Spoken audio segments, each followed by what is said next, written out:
Okey, petang ni kita akan mula dengan satu kelas pertama, iaitu sumber dan prinsip perundangan Islam. Saya rasa anda harap betul lah anda masuk pada kuliah yang tepat pada petang ni, HIS 213, sumber dan prinsip perundangan Islam, yang akan diajar oleh saya dan Dr. Muhammad Amir. Okey, harapnya anda dapat melihatlah di skrin saya share tentang apa ni, kursus inilah kursus HIS 213. Mana kursus ini lebih kepada kita belajar tentang sumber ataupun rujukan kepada undang-undang Islam ataupun hukum Islam. Contohnya apabila ditetapkan sesuatu itu halal, wajib, sunat, kita akan bertanya di sana ialah apakah dalil. Itulah tajuk ataupun itulah fokus dalam pengajian kita pada petang ini. Maksudnya kita mencari sumber. Setiap hukum itu yang diasaskan oleh ulama itu, yang difiqahkan oleh ulama itu, mesti ada sumber dia. Hukum tu dia tidak boleh tiba-tiba ada, tidak, dia ada sumber dia. Dan begitu juga ulama ada mencipta ataupun mereka kaedah-kaedah ataupun prinsip yang akan digunakan dalam menentukan sesuatu hukum itu. Terutama bagi hukum-hukum yang tidak jelas yang berlaku dalam masyarakat pada hari ini. Okey, ini adalah hasil pembelajaran khusus. Rangka khusus ni saya telah share. Kalau anda lihat dalam e-learning, siapa dah masuk dalam e-learning, saya dah share rangka khusus ini. Anda boleh download dan anda boleh print lah untuk simpanan. Kita akan mencapai 3 objektif khusus. Pertamanya, apabila habis belajar nanti, pertama satu course outcome satu, hasil pembelajaran pertama adalah anda mampu menerangkan sumber-sumber dan prinsip pandangan Islam. Jadi sumber kita Al-Quran, Sunnah, Ijma', Qiyas, masalah, musalah, istihsan, istishab dan segala-galanya anda boleh terangkan apa dia satu-satu. Yang kedua, objektif kita adalah mampu membentangkan aplikasi sumber dan prinsip syarak ke atas amalan. Maksudnya anda boleh ceritakan, okey, ini hukumnya apa dan ini dalilnya apa. Bagaimana kita nak menggunakan dalil ini ke atas sesuatu. Contoh, seorang yang berpuasa dia berkomor-komor.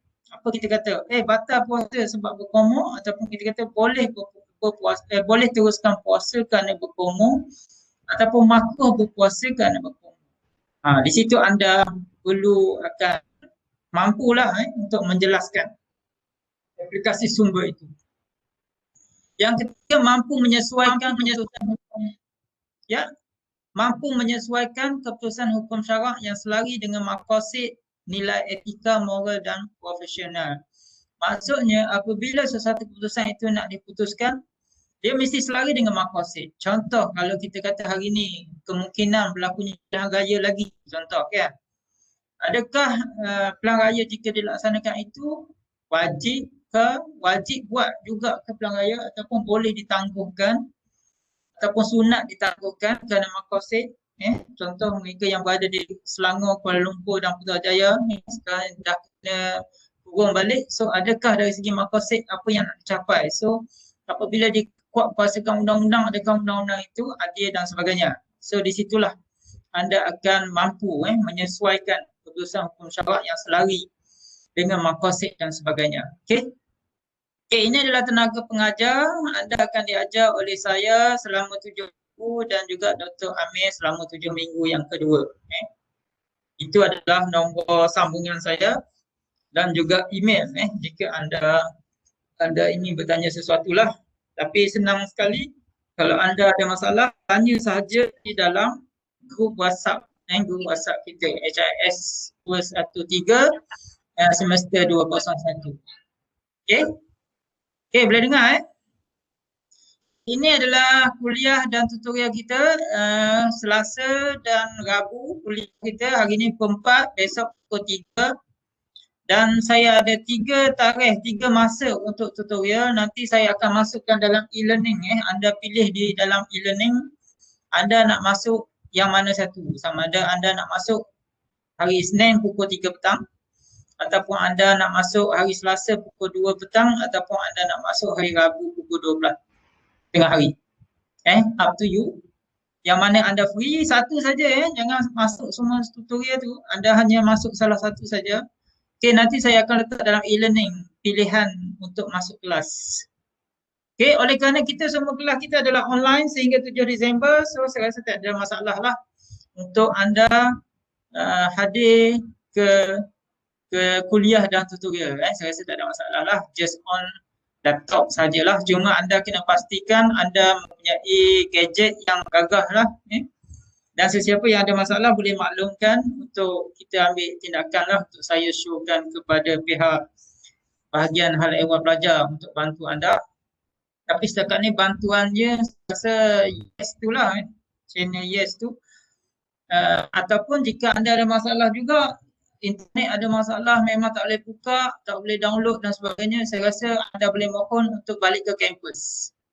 Tetapi permohonan itu hanya akan memberi anda untuk peluang duduk di hostel saja. Duduk di hostel saja, maksudnya boleh datang untuk menikmati internet kampus. Itu dari segi itu. Tapi tetap kuliahnya secara online.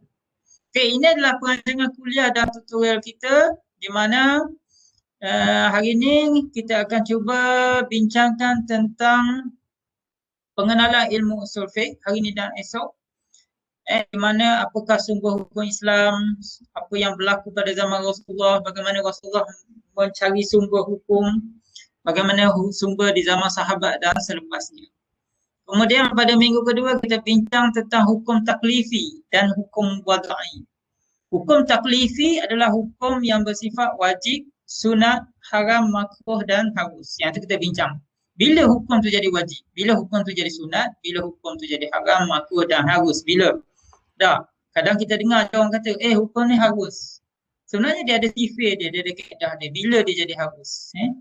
Bukan semata-mata harus macam tu kan? Macam hukum bawa payung. Dah. Ada hari harus bawa payung, ada hari wajib bawa payung.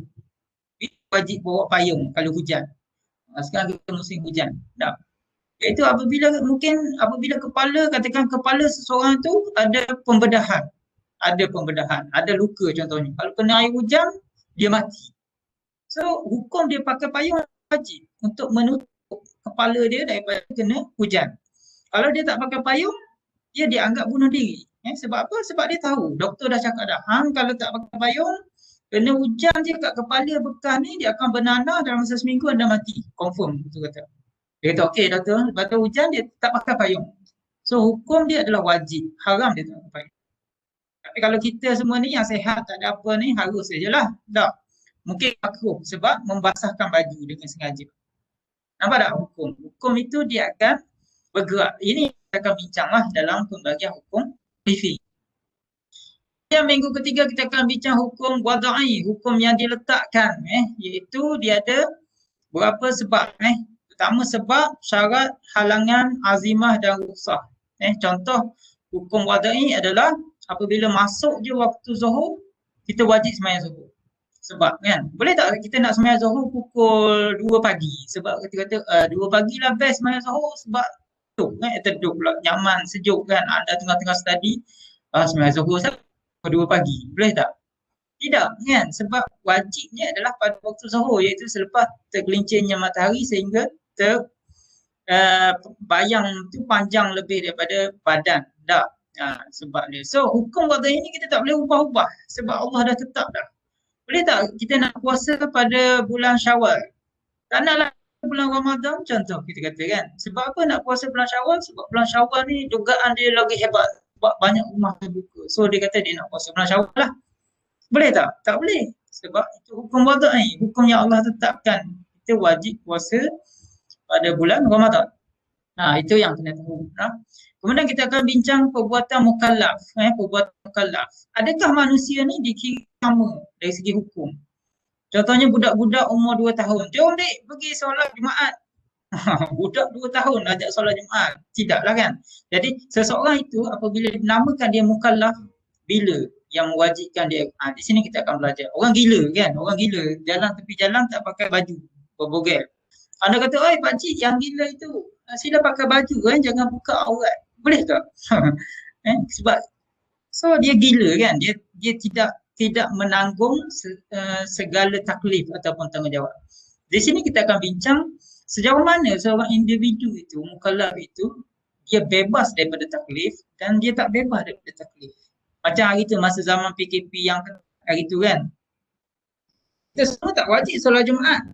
Tak, kecuali pengurusi masjid dan ahli-ahli jawatankuasa masjid.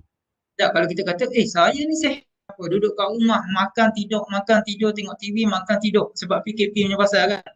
Mak awak buat kuih macam sedap-sedap sebab semua dah rumah, so nak isi perut je. Tiba-tiba sampai waktu solat Jumaat, alamak, tak boleh pergi.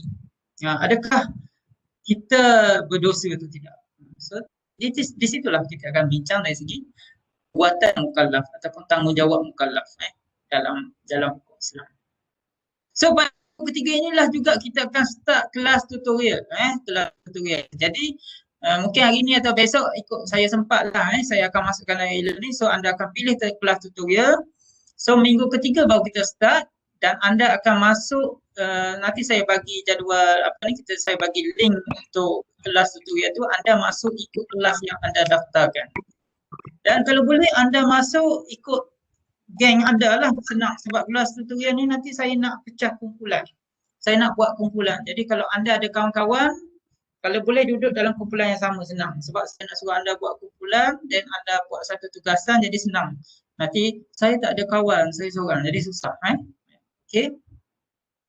Minggu keempat kita akan start bincang tentang dalil, iaitu kita bincang dalil Al-Quran. So kita akan bincang apakah dalil Al-Quran, dalil yang macam mana dalam Al-Quran. Bila baca Al-Quran tu, itu semua dalil ke ataupun ada juga bukan dalil. Sebab Al-Quran ni dia macam-macam, ada kan, dalam tu ada kisah, kalau kita baca kisah.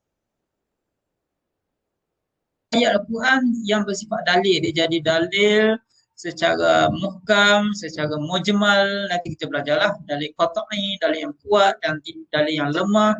Dan dalam Al-Quran juga ada dalil yang dikatakan dinasahkan, telah mansukh, telah dimansukh, tapi bacaannya ada. Ada yang bacaan ada bacaan tak ada. Nanti kita akan bincang.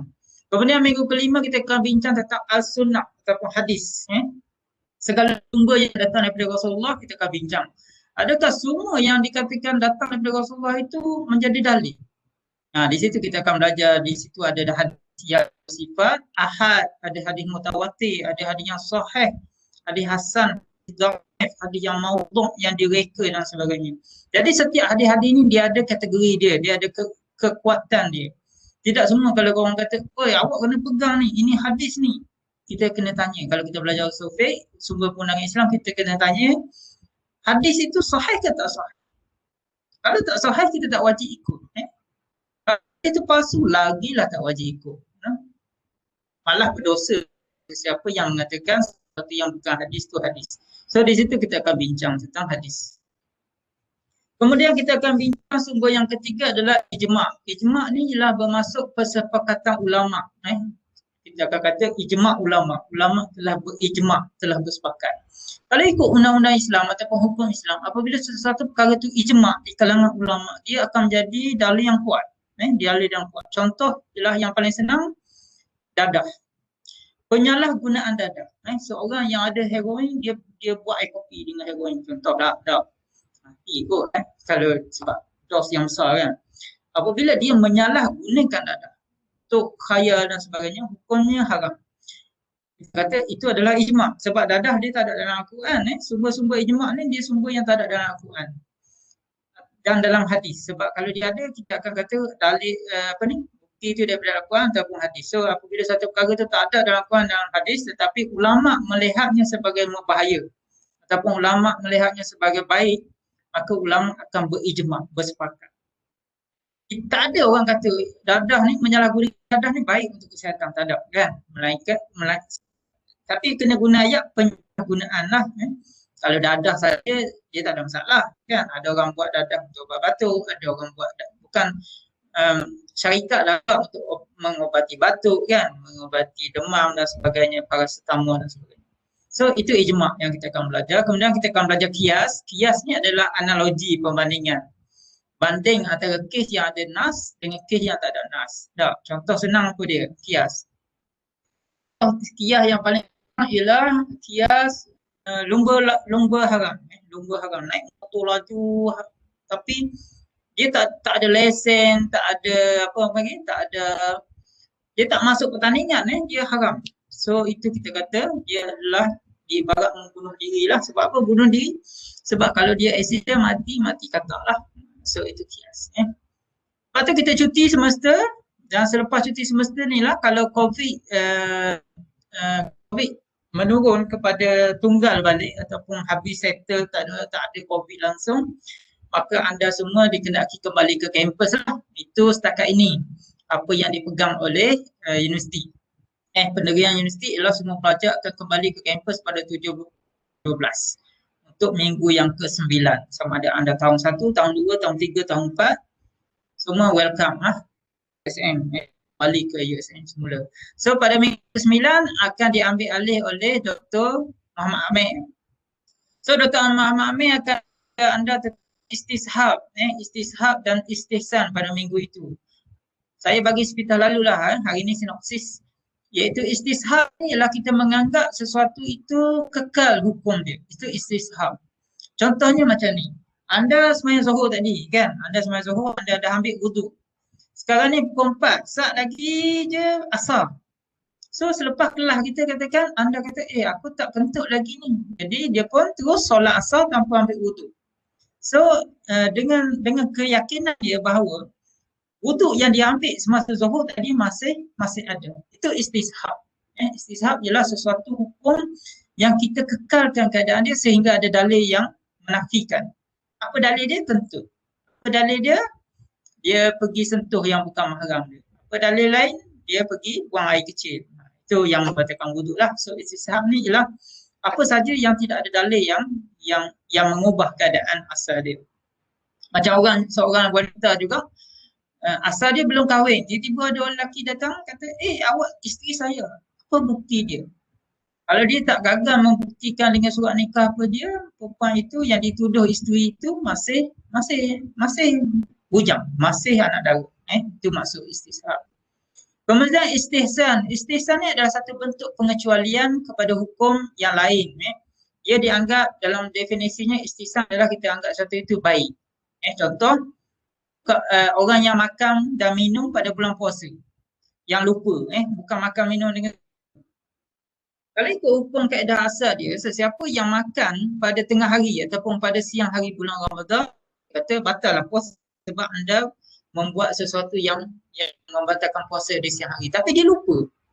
So apabila dia lupa, dia bawa istihsan, kita kata dia makan dan minum itu tidak batal. Sebab apa? Sebab lupa.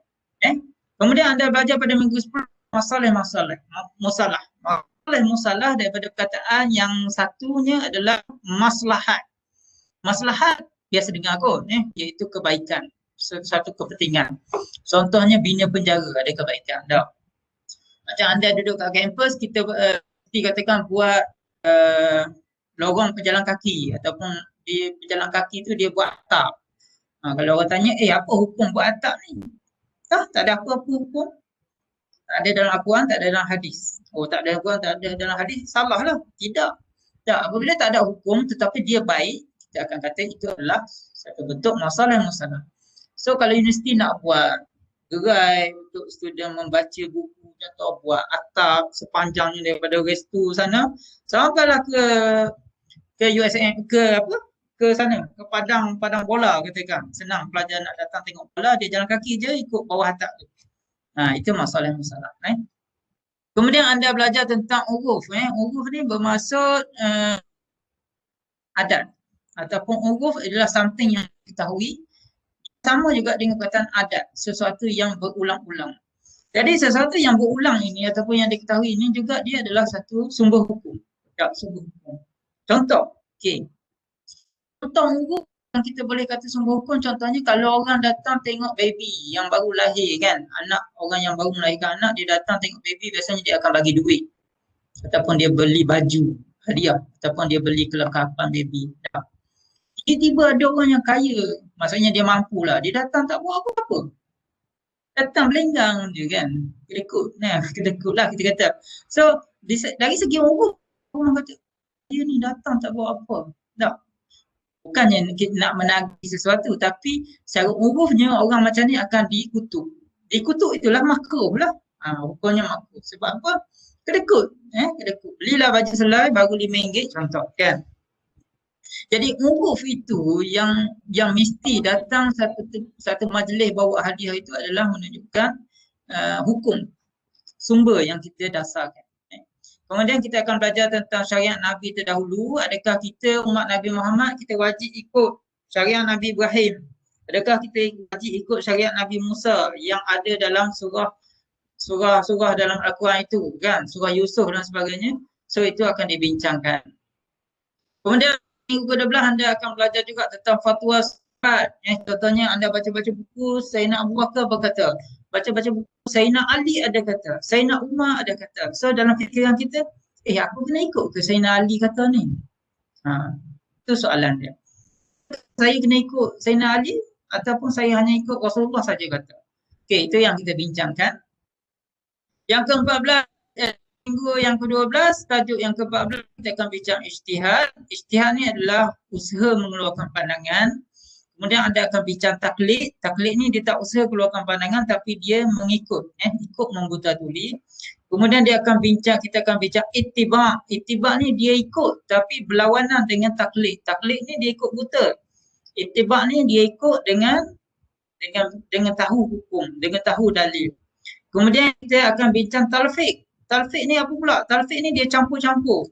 Contohnya ambil semayang ikut mazhab Syafi'i, batal wudu dia ikut mazhab Hanafi. Syafi'i basuh tangan semua lengkap, lepas tu bila batal, Hanafi kata jika sentuh lelaki perempuan yang bukan mahram tak batal. So dia kata tak batal. Itu talfiq. Tapi anda akan bincanglah, dia tak boleh. Kemudian pada minggu itu juga kita akan bincang tentang prinsip pandangan Islam. Ada beberapa prinsip, contohnya al-umur bimaqasidiha. Perkara itu bermula dengan niat. Contohnya ialah sembahyang zuhur. Dia pergi solat, tiba-tiba dia akad takbir, dia lupa niat. Adakah macam tu? So adakah tak sah atau sah solat dia? Bermula dengan niat. Macam orang puasa kan, bulan Ramadan berpuasa. Dia dah bangun sahur semua, tiba-tiba dia tiba dia bangun, dia kata, aku lupa niat malam tadi. So itu akan dibincangkan lah. So ada beberapa kaedah lah. Ad-darar yuzal, kemudaratan mesti dihilangkan. Al-adab, adab boleh dijadikan hukum. Mungkin di sini anda akan bincang ke adab pepatih ke. Yakin tidak boleh dihilangkan dengan syak. Al-yazid, al-yakin la yuzal syak. Contoh anda sakit perut tapi solat tiba-tiba rasa bergerak-gerak kat buntut kan. Adakah anda kentut atau tak? Ataupun anda sembahyang 3 rakaat tapi tak ingat, 3 ke 4. So anda nak buat berapa? Tengah-tengah solat zuhur atau asar ni anda tak ingat sembahyang 3 ke 4. Tiba-tiba anda nak buat macam mana? Itu satu masalah besar tu. Okey, kemudian kesulitan membawa kemudaratan. Mudahan al-masyaqqah tajlibu taysir. Ni tayamum lah. Orang buka tangan tak boleh lalu air, dia tayamum dan sebagainya. So itu yang akan dibincangkan. So kemudian minggu ulang kaji. So kalau anda tanya saya, adakah tahun ni kita akan ada ujian online? Peperiksaan bertulis atau tak bertulis, fizikal tak fizikal, itu saya tak boleh nak cakap lagi. Sebab ia bergantung kepada situasi. Selepas Disember nanti, situasi masih tak bagus, maka kemungkinan besar kita akan buat seperti selepas, hanya kerja khusus saja. Tetapi jika Disember nanti situasi bagus, anda boleh kembali ke kampus, maka nanti akan ada ujian peperiksaan secara fizikal. Itu keadaannya. Jadi kita tengoklah. Kehadiran akan diambil. Siapa yang tak hadir 3 kali, saya akan bar. So harap anda semua hadirlah. Hadir dan muncul di ni. Sekarang kita ada 95. 95 ni saya ingat 2 orang tak hadir kot. Tak. Kita jumlah kita sepatutnya ada 96 tanpa saya. Ini aktiviti penilaian khusus. Anda akan didedahkan dengan ujian 10%. Saya akan buat pada minggu ke-9 iaitu minggu selepas cuti semester. Ujian ni saya akan biasa buat secara e-learning, dalam e-learning secara online. Anda boleh meniru yang ni kalau sempat. Kemudian ada tugasan 20%. Soalan ada kat bawah. Kemudian ada pembentangan. Pembentangan ni lah yang saya akan minta anda bentang dalam kumpulan. So kita ada 90 lebih. Kalau kita ada satu kelas tu 30, menang kan? Anda ada 96, kalau satu kelas 30 orang. So saya nak kalau boleh satu kumpulan ada 2 orang. So satu kelas tu akan ada 15 kumpulan. Okey lah. Mungkin ada 2 atau 3 orang pelajar lah dalam satu kumpulan. So saya nak anda cari cepat-cepat lah. Kemudian peperiksaan, okey 60%. Okey 60% ni akan jadi ujian peperiksaan secara fizikal anda nanti. Katakanlah jika COVID masih berleluasa, peperiksaan akhir ni saya akan tukar kepada ujian 2 satu dan satu lagi saya akan tukar kepada tugasan nombor 2. Ujian nanti akan ada 2 kalau lah kalau ni. Dan satu lagi kita akan buat tugasan 2. Okey. Dan ni jangan miss lah. Ikutlah setiap ni. Okey, tugasan ini tugasan saya bagi ke anda. Peningkatan kes COVID-19 baru-baru ini adalah berikutan pelanggaran SOP bukan sahaja dalam kalangan orang awam malah pemimpin negara. Daripada sudut hukum Islam, bincangkan isu-isu berikut. Pertama, anda kena bincangkan sejauh manakah nas syarak berbincang mengenai kewajipan mengelak daripada wabak penyakit kepada orang awam dan pemimpin. Yang ni senang saja, anda cari saja dalil Al-Quran Sunnah, anda listkan. Dah, Google je dalam internet tu, cari dalil-dalil awak tarik ayat Al-Quran wabak. Mesti keluar banyak. So anda ambil, letak, lepas tu jawab soalan satu. So, anda bincangkan sejauh manakah nilai-nilai keadilan dan prinsip maqasid syariah dalam penguatkuasaan hukum dilakukan dalam sebuah negara dan mencegah hal ini. Maksudnya, anda tengok dari segi dalil, anda bincang dari segi adil. Bagaimana adil? Sebab kita tengok orang, sekarang ni orang marah politik kan.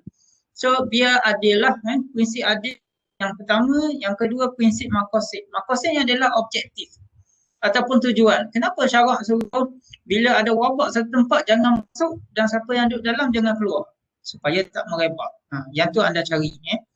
Dan kuasa hukum, apakah hukum yang boleh diteruskan. So anda carilah dalam enactment apa wabak penyakit kan. Saya ingat tahun berapa ada.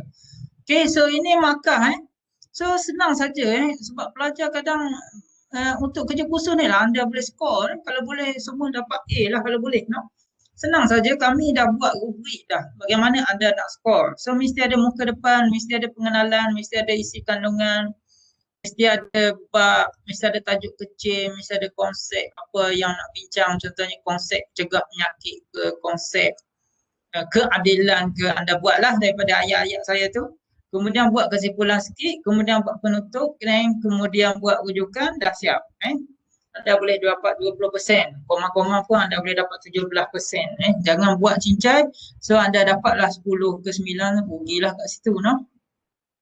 Ini adalah tajuk, tajuk tutorial yang kita akan decide nanti apabila anda dah ni. Tajuk ni kalau anda tak jelas, anda boleh konsult saya sendirilah, personal. Ini tak payah bacalah. Dan ini markah untuk pembentangan, pembentangan. So mesti ada ni semua. Pembentangan so pun akan dibuat secara online. Sebelum masuk 7 Disember, katakan siapa yang kena kumpulan minggu yang keempat, minggu yang kelima, minggu yang keenam, minggu yang ketujuh. Dia kena buat video lah. No? Tak payah buat video. Tak payah buat video sebab kita bentang dalam kuliah online. So anda present lah. Present melalui online. Lagi cantik. No? So anda boleh duduk kat rumah masing-masing dan kita akan bincang benda ni. Okey, boleh? Boleh, no? Tak ada masalah. Sikit saja, senang saja. Okey, itu adalah dari sudut 95 dah. So ada. Okey, sekarang ni saya share pula iaitu saya share kita terus masuk kepada kursus kita lah. Ni dah 4.30 dah. Betul. So anda boleh faham apa yang telah dibincangkan tersebut. Sekejap tengok cek ada apa-apa.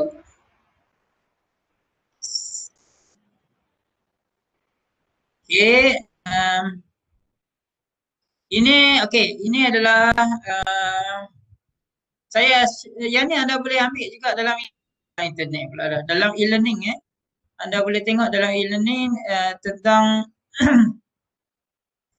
slide kuliah kita pada petang ini. Okey. Ini pertama saya yang okey. Ini yang akan kita bincang nanti yang saya dah jelaskan tadi. Kita akan bincang tentang sumber utama iaitu Al-Quran dan hadis. Kemudian kita akan bincang sumber yang bukan wahyu tadi, ijma', qiyas, dan sebagainya. Kemudian kita juga bincang tentang kaedah. Dia ada kaedah fiqh dan kaedah usul.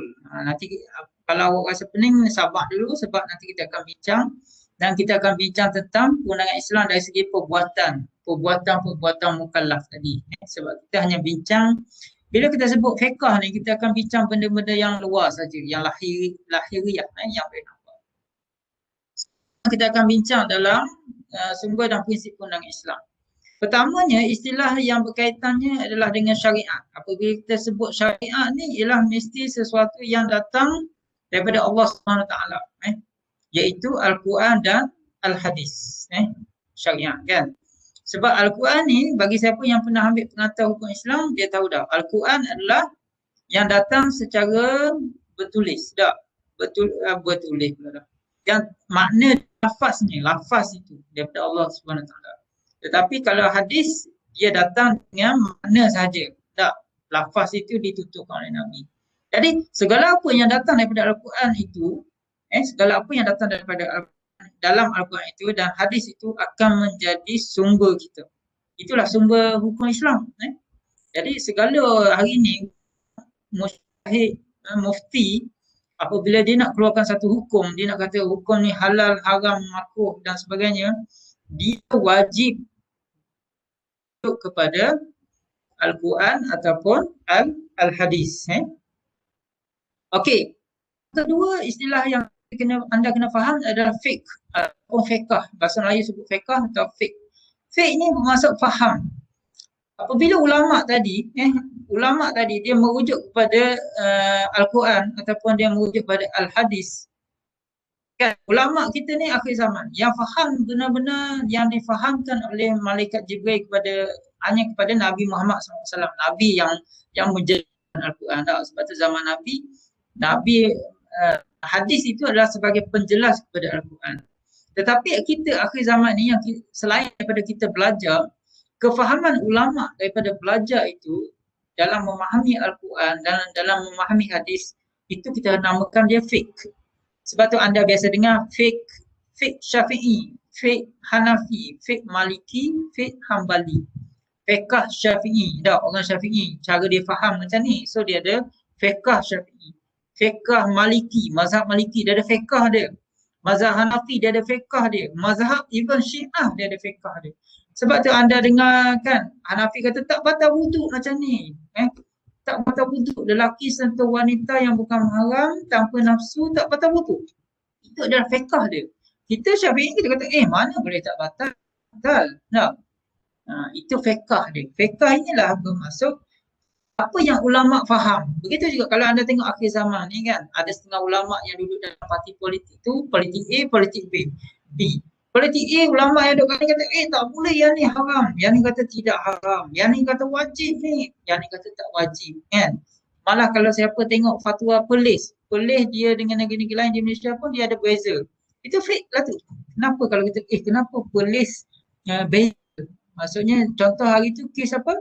Boleh ialah kes bin Abdullah kan. Siapa anak yang lahir luar nikah bagi fatwa Perlis kata boleh bin kepada si ayah.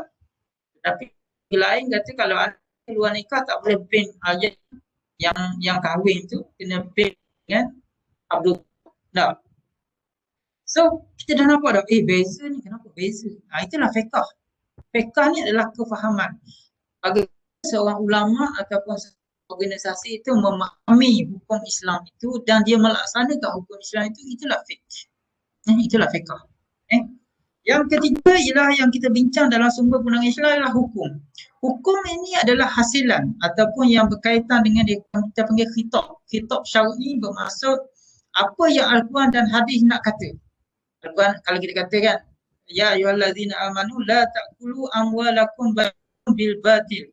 Wahai orang yang beriman, jangan kamu makan harta sama kamu dengan batil, dengan salah. So apa khidmat di situ? Apa yang Al-Quran tu nak cakap? Apa nak kata?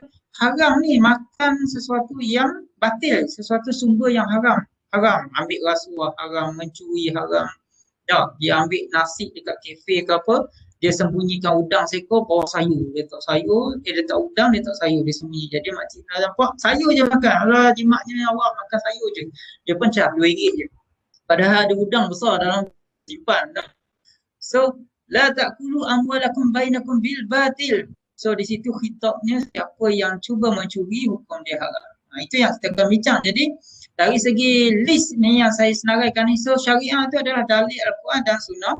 Kemudian bagaimana ulama memahami Al-Quran dan Sunnah itu dan apa hukumnya? Hukumnya tadilah haram ke, harus ke, sunat ke, wajib ke, di situ. Nampak tak? Dia saling berkait. Istilah ini dia saling berkait antara sumber-sumber dalam pandangan Islam. Akhirnya dia akan satu hukum yang kita nasabkan, yang kita nisbahkan kepada sesuatu perbuatan.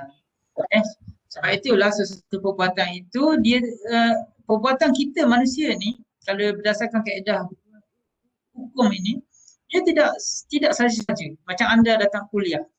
Apa hukum anda datang kuliah? Wajib. Kenapa wajib? Sebab bayar yuran. Tak, sebab nak lulus, nak faham. Mak ayah bagi amal suruh belajar kan. PTPTN, kerajaan bagi pinjaman duit. Kalau tak belajar nanti kena extend, nanti kena bayar lagi dan sebagainya. Tak. So setiap perbuatan kita tu adalah ada hukumnya. Macam anda tengah-tengah dengar ni, sebab anda off camera jadi anda boleh pergi minum ke, sambil-sambil tu makan biskut ke kan. Tengah punya Maggi ke sekarang saya pun tak nampak ni. So apa hukum dia makan tengah belajar? Tak ada apa. Hukumnya harus sebab kalau tidak anda ngantuk kan. So tak ada masalah. Nampak tak? Jadi setiap perbuatan kita ada rujukannya pada syariat yang terhasil melalui kefahaman fiqh seseorang ulama itu kepada syariat itu yang menghasilkan satu hukum. Sama ada hukum itu sunat, harus dan sebagainya. Nah, dan ini adalah kita katakan ilmu usul, iaitu satu ilmu yang mengatur asas-asas untuk mengeluarkan hukum ataupun dalam pasarannya dipanggil istimbat. Istimbat ni adalah satu kaedah untuk keluarkan hukum. Satu metodologi, satu kaedah, satu metodologi, satu tata cara, apa lagi bahasa Malaysia kita kata. Tak. Iaitu bagaimana kita nak katakan satu hukum itu sebagai sunat. Tidak, adalah mesti dalil. Tak. Kalau anda tanya saya, apa hukumnya kalau saya langgar ataupun lari, katakan seseorang tu di kawasan PKPB, dah kawasan dia merah, so dia cari jalan, dia tahu ada jalan apa yang main, jalan tikus, dah dia keluar, dia pergi shopping, dia pergi sebab dia nak lari kan, dia pergi shopping, dia pergi apa lagi, kita kata tengok wayang ke apa. So akibatnya dia telah menularkan wabak kepada kawasan lain. So apa hukum dia? So apa hukum PKPB tu? PKPB ni dibuat oleh kerajaan saja. Saya tak sokong kerajaan ni, jadi saya nak langgar lah.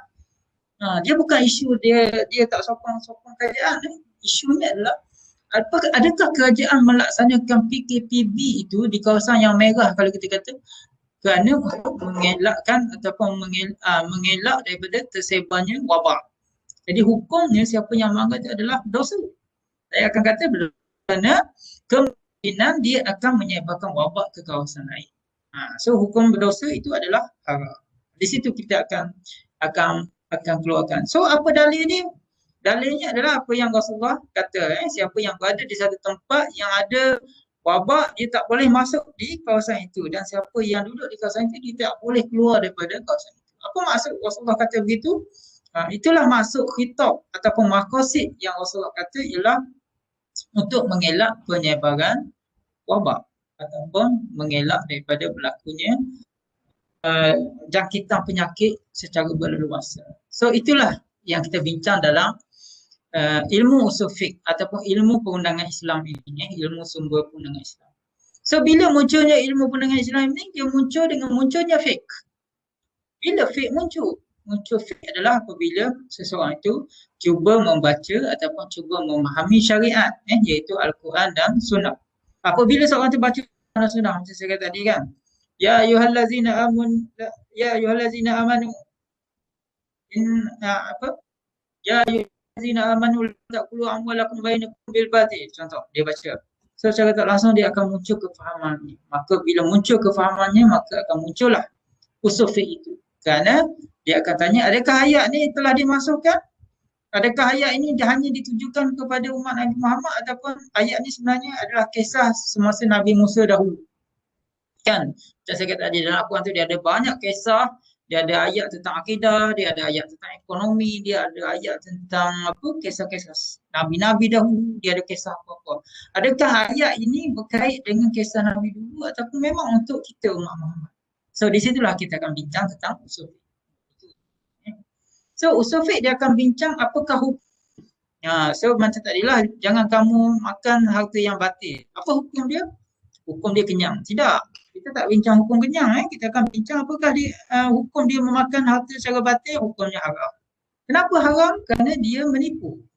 Sebab dia mengambil harta orang tanpa izin. Tak, dengan menyembunyikan udang di bawah sayur sebagainya lah. Nampak kan? Dari segi itu. So itulah yang kita boleh kata proses itu adalah proses istinbat ataupun proses ijtihad, iaitu bagaimana kefahaman ulama itu ke atas Al-Quran dan hadis menjadi satu kaedah, menjadi satu naratif untuk keluar sesuatu hukum yang akhirnya bawah tu dia akan menjadi fatwa. Anda kata kan, kalau mufti biasa dia akan cakap, kami bersetuju untuk mengeluarkan satu keputusan ataupun satu fatwa. Apa maksud fatwa? Fatwa ni pandangan, pandangan yang rasmi. Fatwa ni dia ada dua lah, pandangan rasmi ataupun pandangan tak rasmi. Yang rasmi ni apabila dia bersidang bersama dalam fasa fatwa. So ini adalah modus operandi untuk usul fiqh, iaitu segala kefahaman ulama itu kepada nas dia akan menghasilkan satu hukum, satu resolusi. Resolusi hukum itulah yang jadi fatwa. Yang fatwa itulah akhirnya kalau kita baca orang awam, dia jadi fiqh. Dia jadi fiqh. Nampak no? Ilmu ni pada zaman Rasulullah tidak dibincang sangat. Kenapa tidak dibincang sangat? Rasulullah sendiri sumber hukum. Tak, zaman Rasulullah senang. Rasulullah ni adalah utusan Allah SWT. Di situ Al-Quran turun pada Rasulullah dan Rasulullah juga menyampaikan makna yang Allah ilhamkan dalam diri baginda dengan lafaz lidah Rasulullah sendiri, tapi maksudnya daripada Allah. Jadi zaman sahabat dulu senang. Sahabat kalau dia tak tahu satu hukum, ya Rasulullah, apakah hukum saya buat macam ni? Rasulullah kata, okey, haram. Apa ya Rasulullah kami buat macam ni? Okey, yang ni harus. Ada seorang isteri jumpa, ya Rasulullah boleh tak saya bersedekah dengan harta suami saya dan suami saya tak tahu? Rasulullah kata boleh pahala kan. Ada lagi jumpa ya Rasulullah saya telah berbuat begini kepada ibu saya, apa hukum dia? Rasulullah kata boleh. Rasulullah kata tak boleh dan sebagainya. Jadi senang. Tapi kita hari ni kita tak boleh. Kita pergi jumpa, ya Ustaz, ya Maha Guru, apa hukum saya buat macam ni? Dia tak jadi seperti Rasulullah cakap. Dia bila Tok Guru, okey Tok Guru, kata Tok Guru Kamal, kata Tok Guru Kamal, Ustaz Kamal, apa hukum saya buat macam ni? Ustaz Kamal kata, pada pandangan Ustaz, dia berdosa ni. Okey, Kamal kata, dia pun cari Ustaz lain. Ustaz Rashid, apa hukum saya buat ni? Ustaz Rashid kata, tak betul. Ni makruh saja. Apa? Berbeza dah kan? So itulah fiqh. Tapi zaman Rasulullah, kita tak kata Rasulullah itu sebagai fiqh, sebab kita kata Rasulullah ni adalah sumber. Sebab Rasulullah ni diilhamkan oleh Allah SWT.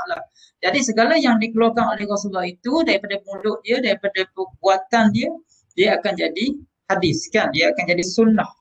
Nah, itu yang membezakan apabila orang kata kenapa pada zaman Rasulullah tidak dibincangkan ilmu usul fiqh, sebab Rasulullah sendiri sumber hukum dah. Baginda percakapan baginda itu, perbuatan baginda itu sendiri usul fiqh, sendiri sumber. So tidak menjadi seperti yang saya kata kepada Ustaz Kamal dengan Ustaz Rashid tadi, itu fiqh.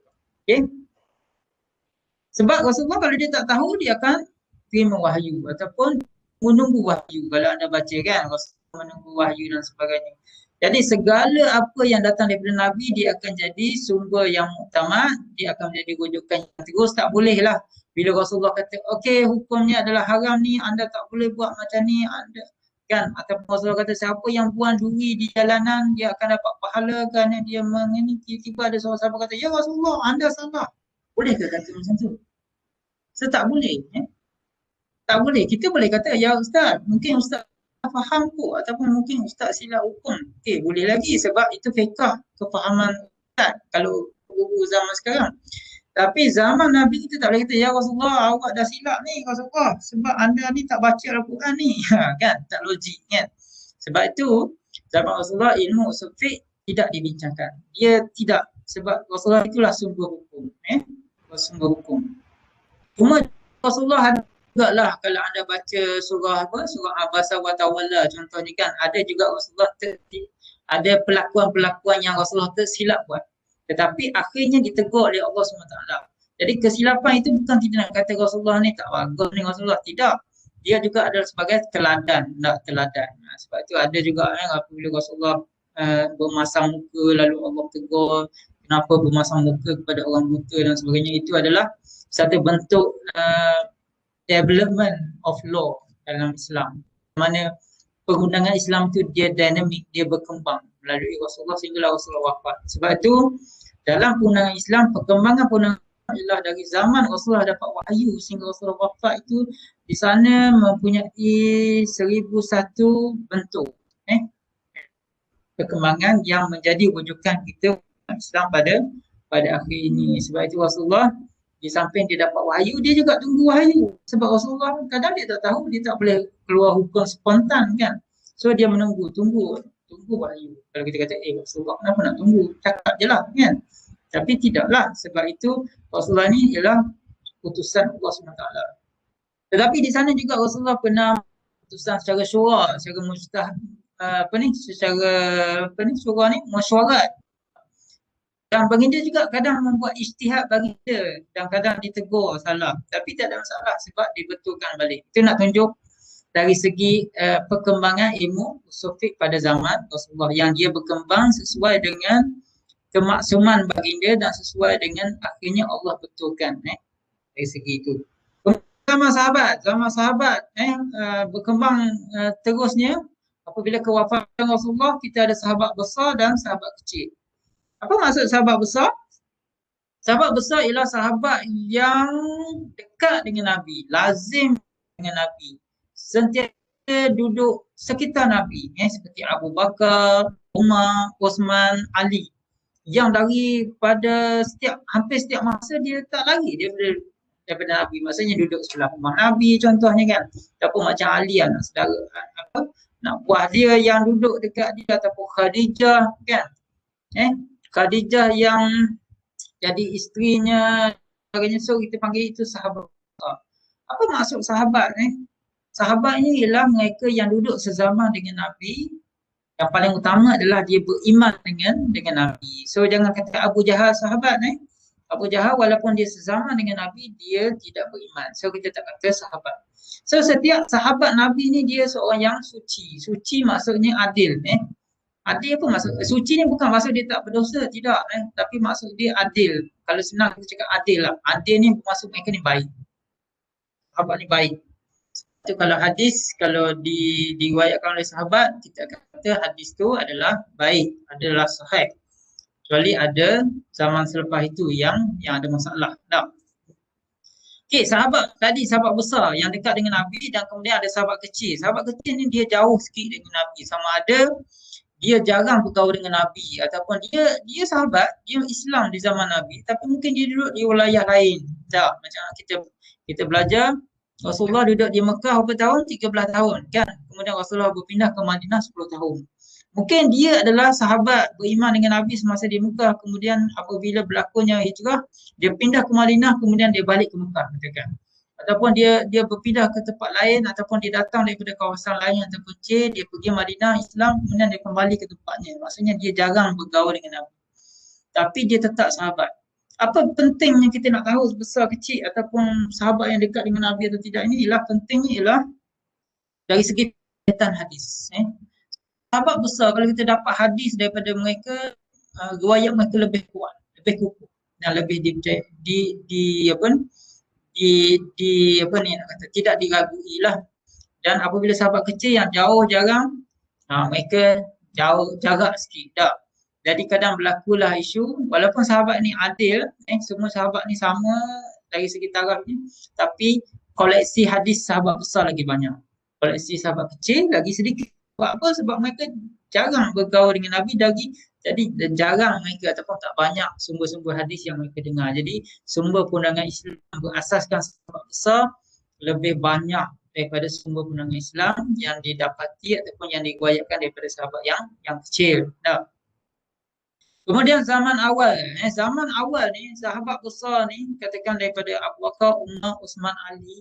Zaman awal ni tidak banyak perselisihan sebagaimana sekarang. Sekarang ni kita ada kat Malaysia pun kita dah gaduh dah antara orang Islam hari ni, orang ni kita kata Salafi, ini Salafi ni. Ini Wahabi ni, tak. Ini apa? Ini PAS ni, ini Amanah ni, ini Arkam ni. Kita ada dah. Tapi zaman Nabi dulu tak banyak. Zaman Nabi pula. Zaman sahabat dulu tak banyak perselisihan. Khususnya pada zaman sahabat besar sebab mereka ni membesar dengan Nabi. Mereka duduk rapat dengan Nabi, mereka menyaksikan apabila turun wahyu dia tahu, dia nampak asbabun nuzul, bagaimana Nabi menerima hadis dan bagaimana Nabi bila dia cakap satu hadis, Nabi marah, Nabi senyum, Nabi ketawa, Nabi tidur dan sebagainya. Dia menyaksikan keadaan itu. Asbabul wurud kita panggil dah. Ketika mana Rasulullah menyatakan satu hukum. Jadi di situlah yang menunjukkan bahawa mereka ini menjadi saksi ataupun menjadi apa nak kata, dia memahami semasa berlakunya pensyariatan hukum itu. Ketika hukum itu dikenakan ke atas umat Islam, dia orang saksi, dia orang tahu. Jadi dengan kefahaman itu pada konteks situasi semasa itu menyebabkan mereka lebih faham.